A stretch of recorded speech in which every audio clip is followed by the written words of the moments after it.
Good morning. My name is Ramona Chapa. Chapa is spelled C-H-A-P-A. I'm an investigator here for the Houston Police Department, Special Victims Division, Adult Sex Crimes Unit. I'm here today to provide a brief on the individual to my left, Mr. Ufot Williams. At this time, we have reason to believe that Mr. Williams is responsible for multiple unreported sexual assaults.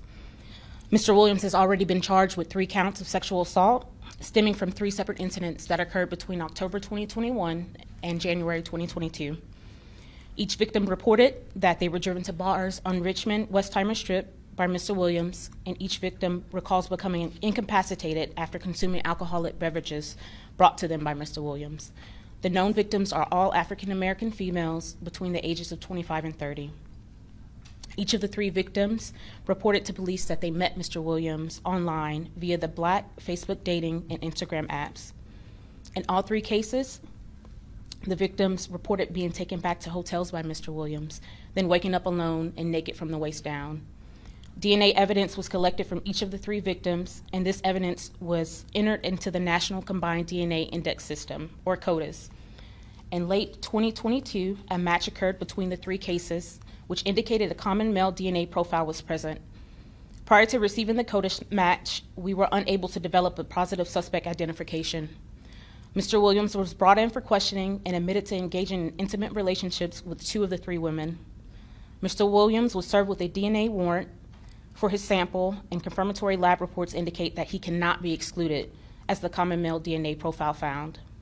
Mr. Williams was charged in all 3 cases and was arrested last month on May 15th. He has not posted bond and remains in custody at the Harris County Jail. During questioning, Mr. Williams stated that he has used various dating websites, social media platforms to meet women. Mr. Williams frequents the Locker Room Sports Bar, which is located at 4702 Ennis Road, and Uptown Hookah Lounge, 5706 Richmond Ave. 2 of the 3 victims reported that they were sexually assaulted by Mr. Williams at the Crystal Inn, located at 10830 Main Street. If you or anyone you know has encountered Ufot Williams under similar circumstances, please reach out to us at the Houston Police Department Adult Sex Crimes Unit. Our phone number is 713-308-1180. We would also like to take the time to make the public aware of our Victim Services Division, who provide a variety of services to victims of crimes, including advocacy while working with the criminal justice system. Their phone number is 713-308-0080. I'm now going to turn the floor over to Detective Cheney, who's going to give a couple of dating tips.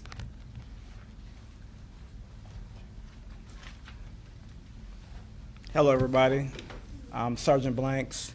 I'm with the Adult Sex Crimes Unit, and I'm here to offer myself and Detective Cheney are here to offer some safety tips for online dating. First off, when you're online, cross-check other social media accounts to confirm the identity of the person.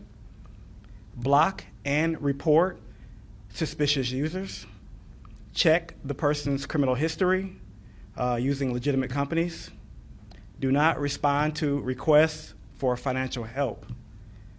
Chat online at your comfort level. Video chat before meeting in person. Wait to share any personal information, things such as date of birth, social security numbers, driver's license numbers, address, phone numbers, or any financial information. Thank you so much.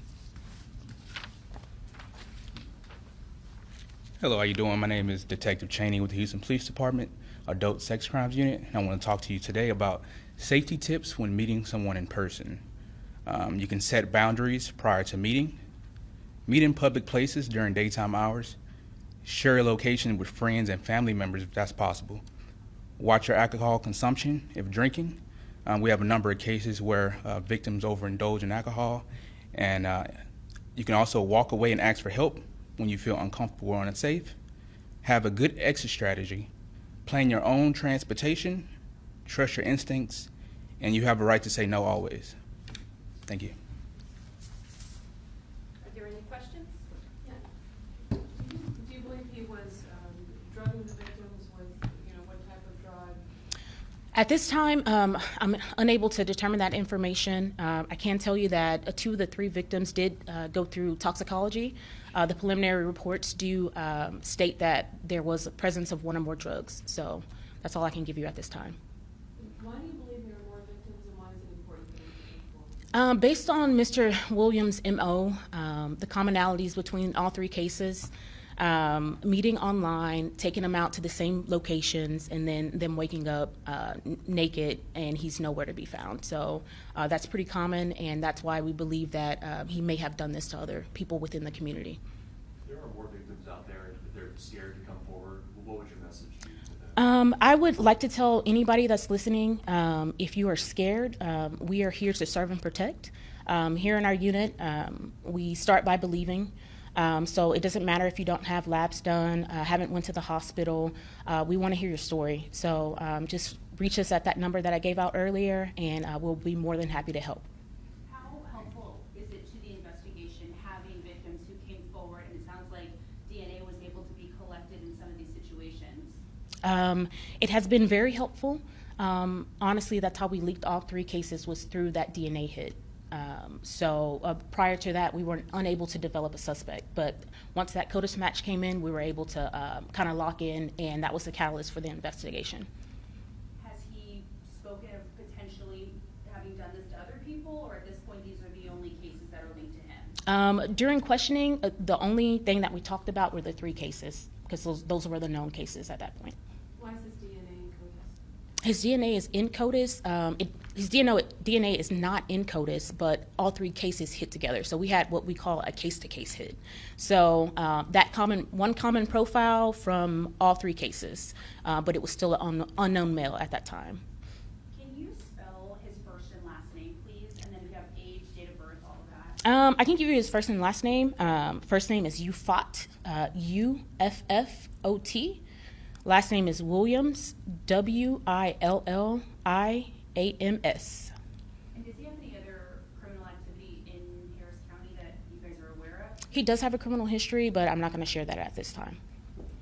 And you said 2 of the 3 assaults that we know about, alleged assaults that we know about, happened at the Crystal Inn? Yes. Okay. Do we know where the 3rd alleged incident happened? Yes, but that's part of the investigation, and that information will come out in trial.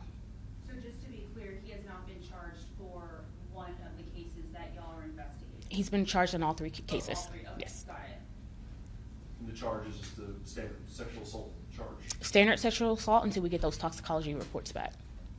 And other than the very violent act of sexual assault, was he physically violent?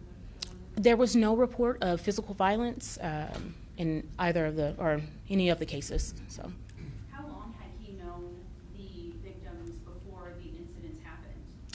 from all 3 reports, the victims stated that they met him online, and that was their first time meeting them. So within a matter of days, they went out and met up with him. So. And you spelled your last name. Is it common spelling on Ramona? Ramona is spelled Romona. The other 2 gentlemen spell their names also. Sure. Yes, ma'am. Chaney is spelled Chaney. And your first name? Jacory is going to be Jacorey. Hi, first name is spelled Corey, Cory. Last name is Blanks, Blanks. All right, thank you. Are there any other questions? No? Okay. Victor's going to give Spanish real quick. Thank you. Thank you. Thank you.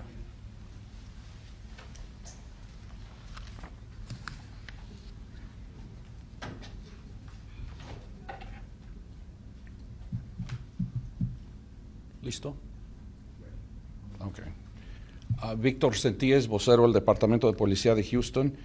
Y estamos aquí porque estamos pidiendo a la comunidad que si han sido víctimas de una persona arrestada en varios casos de asalto sexual. El sospechoso se llama Uffot Williams. Y aquí tenemos su fotografía, aquí a mi izquierda. Se le han entablado 3 cargos en 3 casos de asalto sexual que sucedieron entre octubre del 2021 hasta enero del 2022. Todas las víctimas eran mujeres de raza afroamericana entre 20 y 25 años de edad, 25 y 30 años de edad, y Cada una de ellas reportó que había conocido al sospechoso en las redes sociales y salieron a varios centros nocturnos en el área de Richmond y Westheimer. En cada ocasión, las víctimas recordaban salir a los centros nocturnos con el sospechoso y recordaron ser llevados a hoteles por el sospechoso y al otro día amanecían parcialmente desvestidas en los hoteles y solas.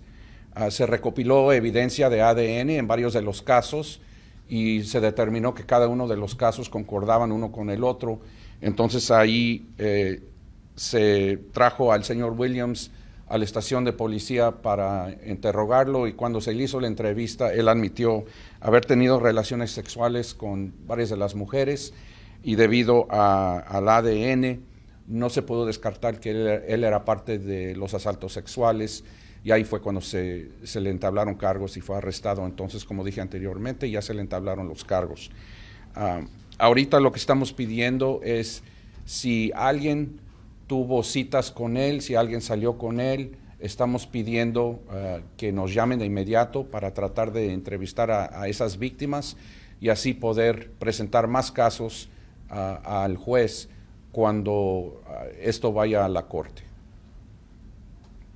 ¿Cómo era el modo de operar? Tenemos entendido que él operaba a base de las redes sociales. Habían varias aplicaciones que se utilizan para hacer citas para salir con mujeres y él conoció a todas estas mujeres en estos sitios y ahí cuando ellos se conocían, entonces él las llevaba a los bares. Y luego, como dije anteriormente, no se ha determinado todavía si realmente él estaba usando drogas o algo en las bebidas para, como quien dice, adormecerlas, porque como dije anteriormente, las llevaba a los moteles y ellas despertaban ya parcialmente desvestidas en el hotel y estaban solas en ese momento. O sea, cuando ellas iban inconscientes.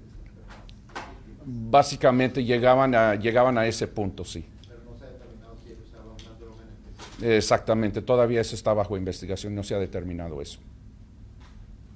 ¿Tenía algún historial criminal previo a estos cargos que ahora presenta? Sabemos que tiene un historial criminal, pero por cuestiones de la investigación ahorita no vamos a dar a conocer su historial. I just have a clarification. Do you have any reason to believe or any evidence that he has attacked women other than for date rape? No, not at this time. We don't have any information that points to that, so. Any more questions? Is he a resident of the Houston area or is he the trainee? Yes, he's a resident of this area, yes. Okay, thank you all. Thank you.